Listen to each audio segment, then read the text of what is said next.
Hey guys, this is Evan Summers. As always, I'm here with Dana of Whole Health Dana.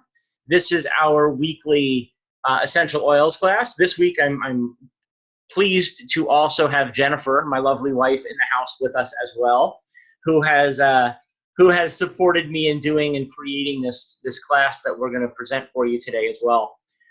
This is an essential oils for emotions class. This is going to be a little bit of a general topic discussion. We're not going to specifically dig too deep into the topic of emotions, but I want to give you guys an idea of how essential oils will work with emotions.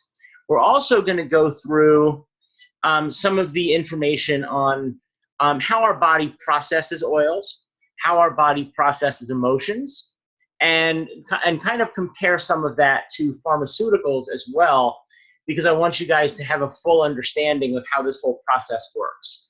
So with that, let me go ahead and get my screen shared. Make sure I get all this wonderful stuff working.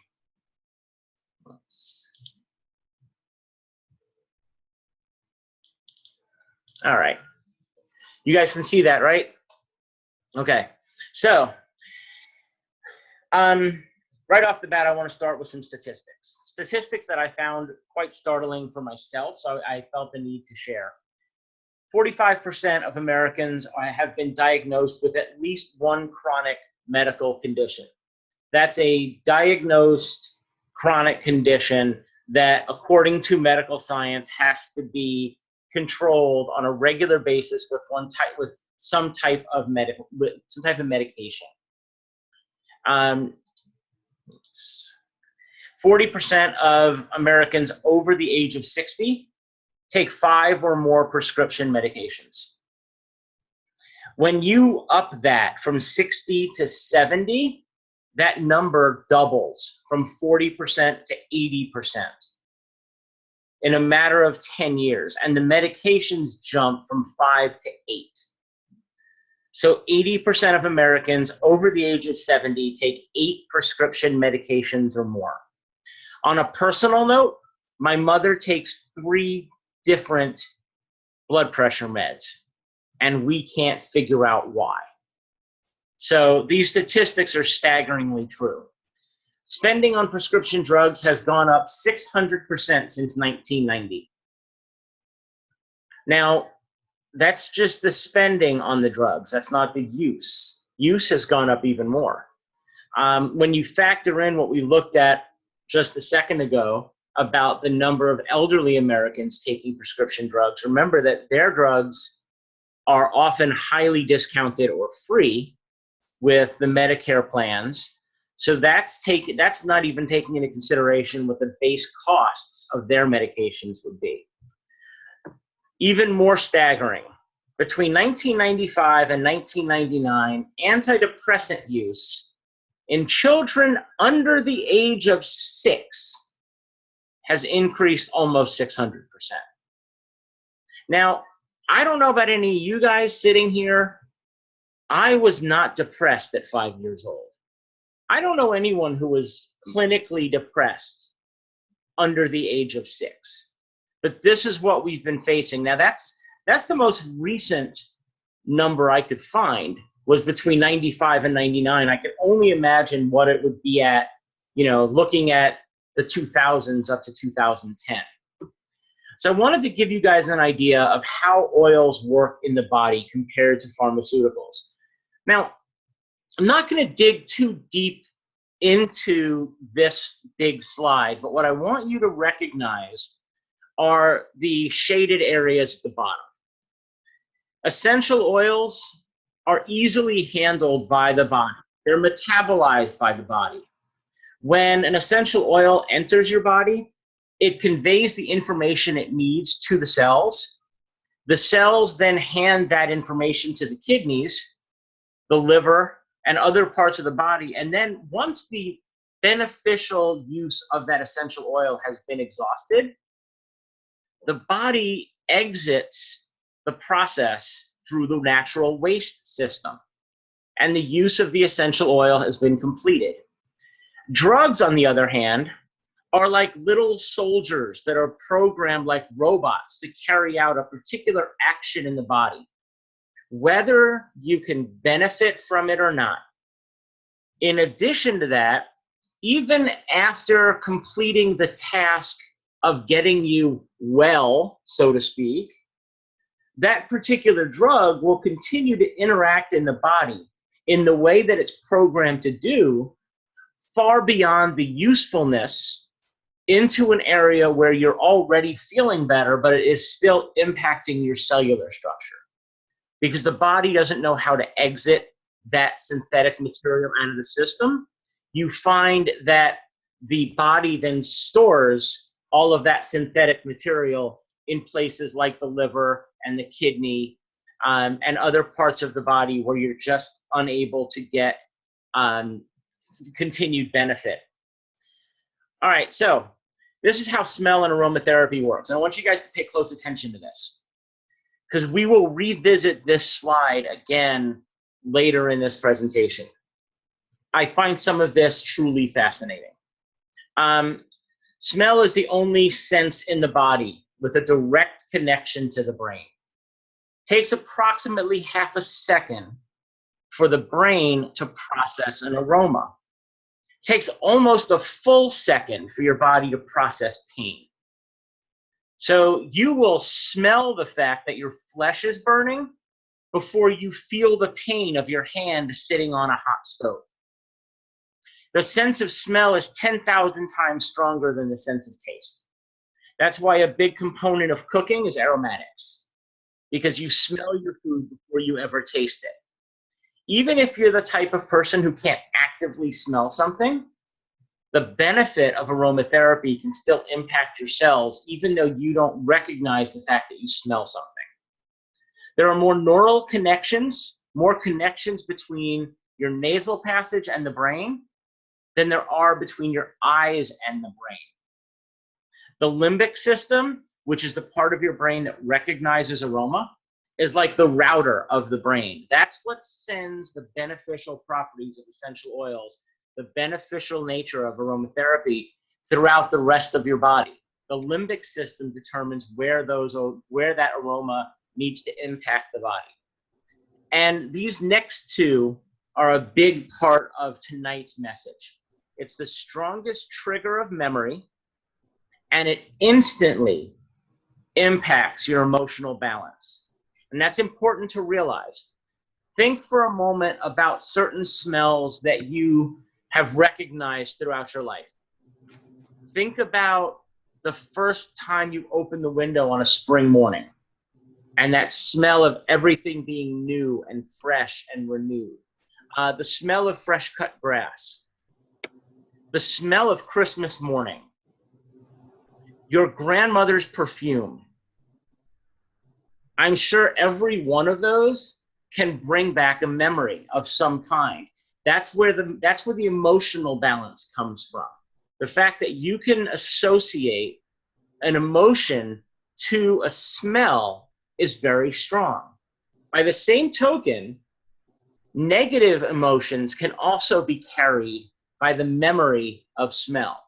So if you underwent a traumatic experience in an area, let's just say in an alley near a dumpster behind a fish restaurant, you may forever be traumatized by the smell of rotting fish or by the smell of rotting garbage. You know, there's always a sense of emotion tied to that trigger. So it can be positive or negative. So how do we process emotions? Our bodies are made up of cells that are intelligent. They're naturally designed to restore our health.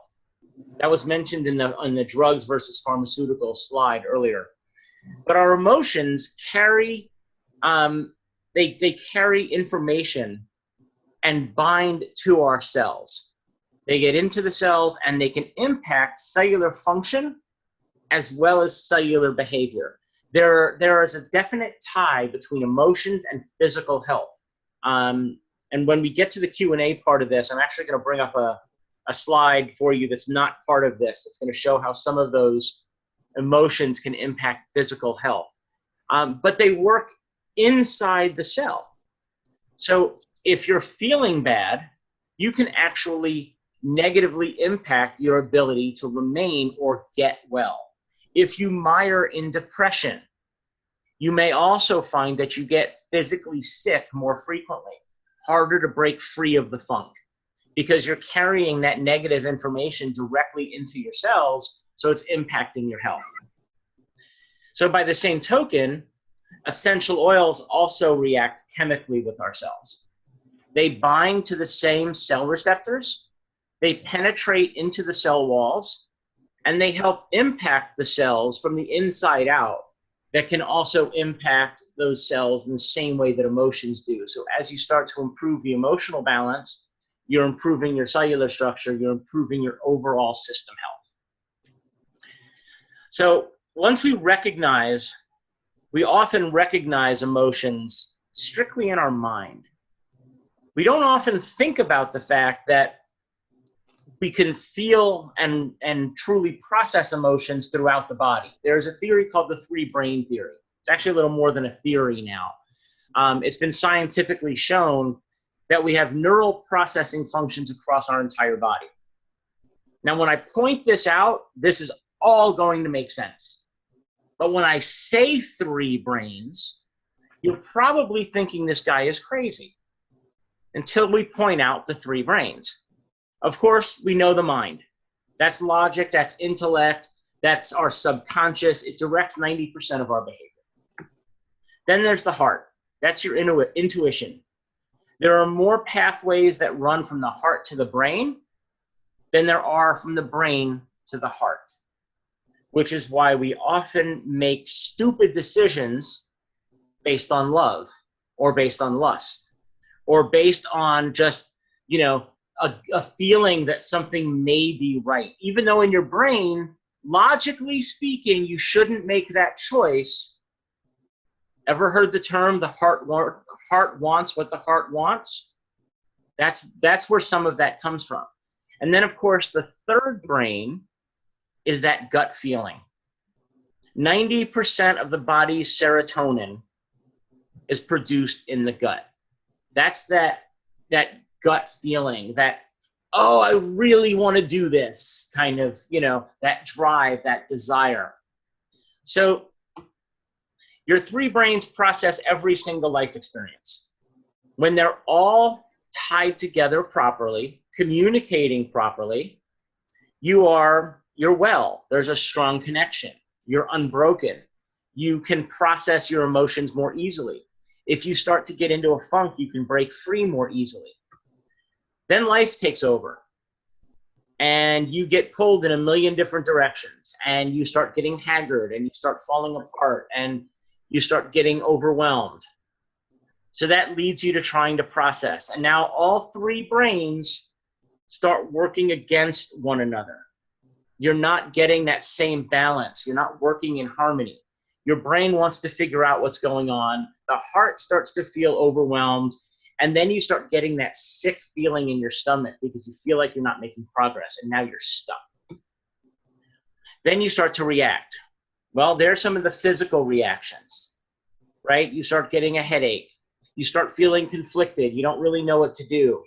Unsettled stomach, right? You start feeling sick to your stomach because of, a nervous condition. I'm sure you've heard the term nervous stomach. Often you'll see this, especially some of the earliest times you see this is as a kid and you're preparing for a big test, or it's the night before a big test or a big job interview or whatever the case may be. You may not be able to sleep at night because of some of these breakdowns, the disconnection as you react. So that leads to physical beliefs. That leads to an I'm not good enough type of a belief system. And that's the part we're trying to avoid, right? You're trying to stop getting to that point where you're getting self-defeated, because those limiting beliefs will manifest themselves into physical action.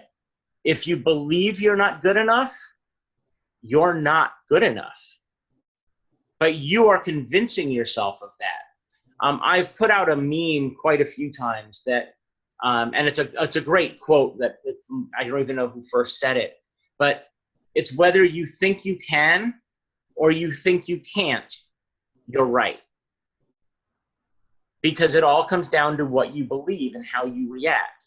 So here's that slide again, where we talked about how aromatherapy works. So now, knowing what we know, let's take a look at a couple of these again. Well, we have the direct connection to the brain. So smell, as we've just learned, has such an immediate impact into the brain. The benefits of smell are evident even without the active scent of smell.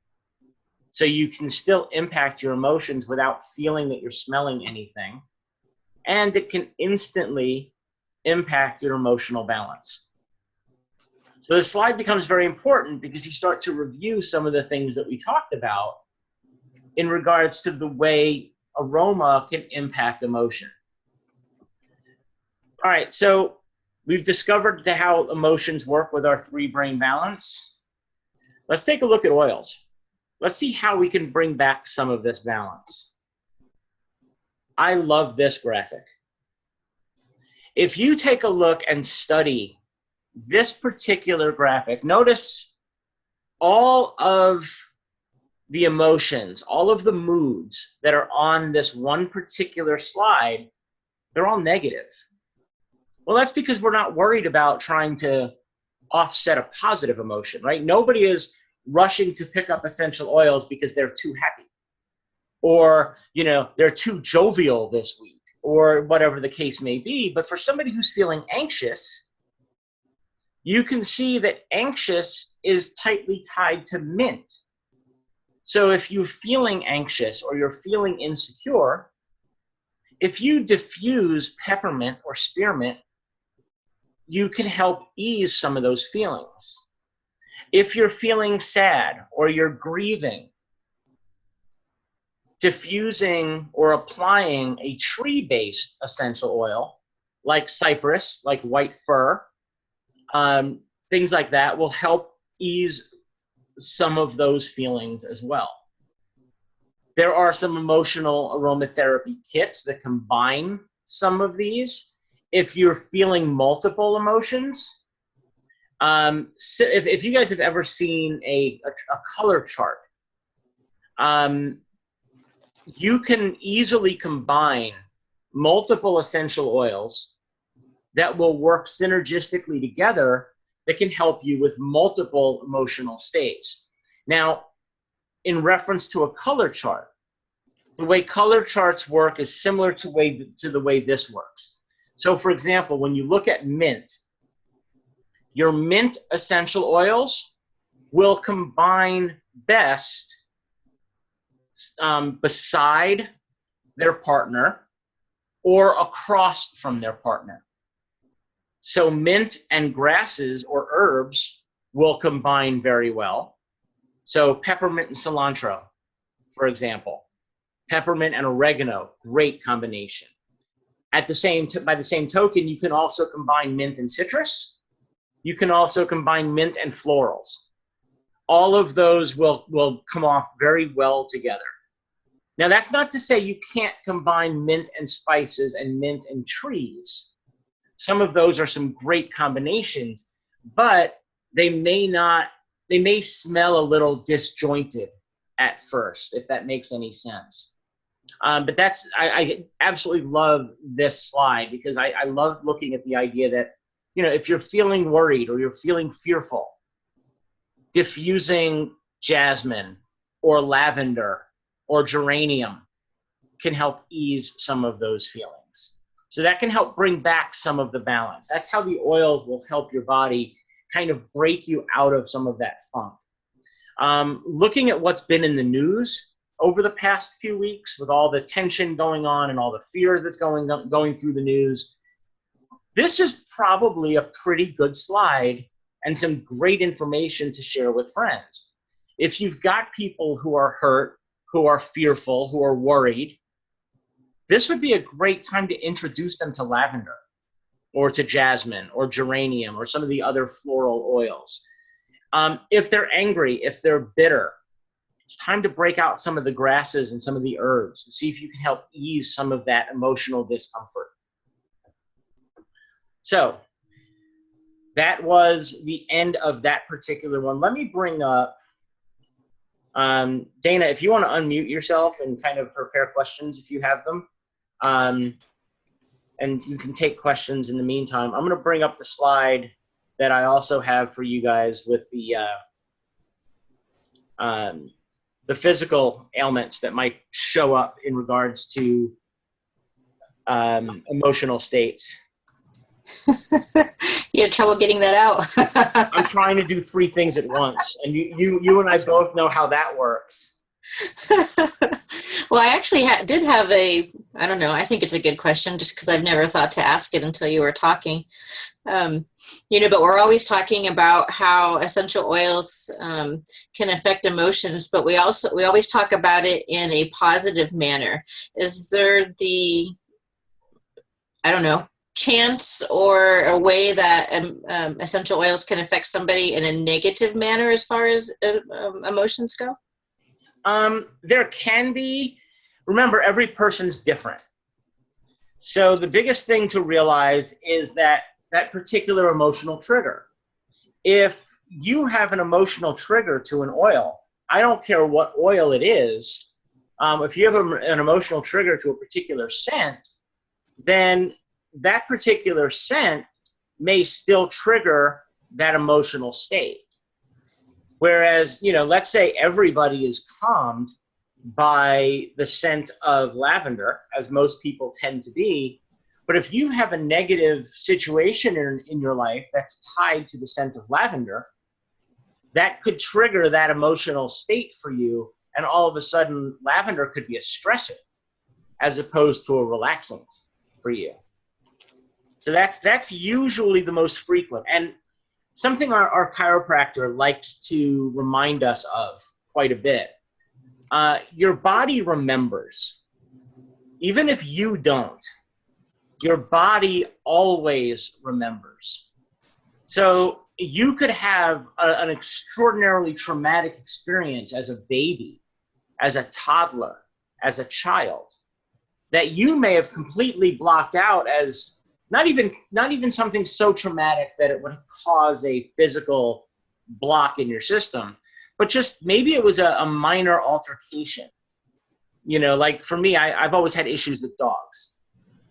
And it's because of things that have happened as a child. Now, I couldn't recall a particular memory around that, but dogs cause me anxiety as a result of something that happened in my childhood.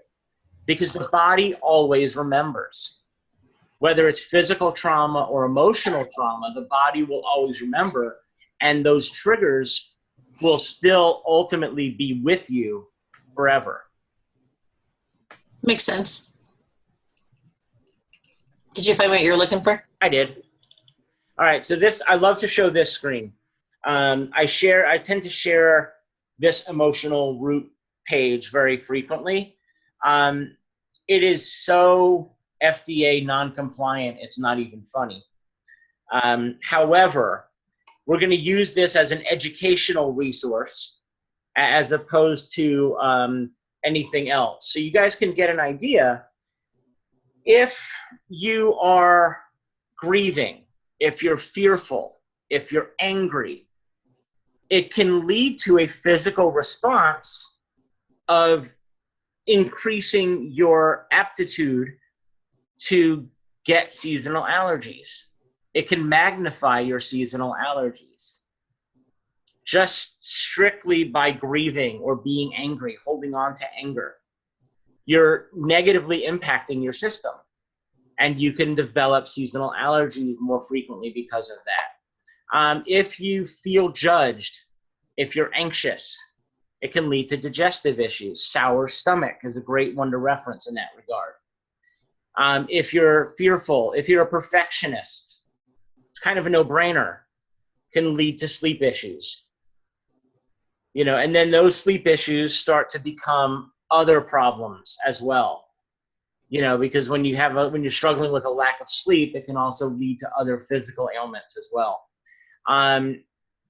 Here's the big one, and this is one that I think hits a lot of people. Look at weight issues. insecurities, vulnerable, self-conscious, unfulfilled, and suppressed. That kind of falls into a lot of things, but when you hear people talk about being a stress eater, you can see why all of those things tightly correlate with those issues and that particular condition, that particular physical condition. So, you know, mood issues, anxiety, depression can come from being angry, can be hopeless, being self-critical. This is one of those slides that I've always held on to because it makes for a great reference point, even for myself. If you know you're just not if you yourself are feeling bad, if you're finding yourself in an emotional state and you linger in that state for a long period of time, what types of physical conditions you can find yourself in. Naomi, I see your question. How can you get a copy of that? Shoot me a message on the Facebook page or send me an email and I'll respond with a copy of that for you. Absolutely. You should take their names off the top if you're going to be distributing it. Huh? You should take their names off the top.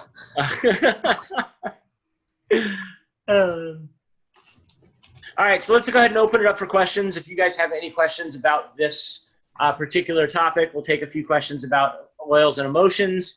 Lower left-hand corner, click and unmute yourself on your screen. If you have any questions, feel free to ask away. And then after we finish that and I stop the recording, we can open it up for questions across the board for any other concerns in the world of essential oils.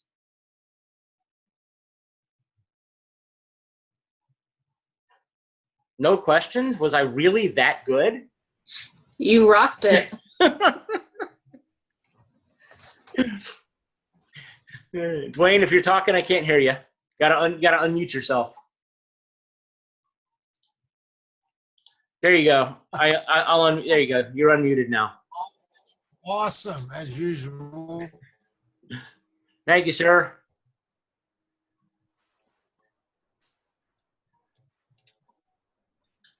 All right. If there's no other questions, let me go ahead and stop the recording. Before I do, thank you everybody for being here. I'm going to end the recording and then open it up for wide open questions. As always, thank you, Dana, for co-hosting with me every week. We do this every Sunday, 8 p.m. Eastern. Every week it's a different topic. We always start out with a more specific topic for the first half of the class, and then we open it up to general questions about essential oils. Any topic is fair game. Doesn't matter if it is a company-specific question, if it's oil-specific, anything like that, wide open for you guys. So join us any Sunday, 8 p.m. Eastern. Bring your friends with us as well, and we'll be happy to answer those questions for you. Thank you guys for being here, and I'm going to end the recording now.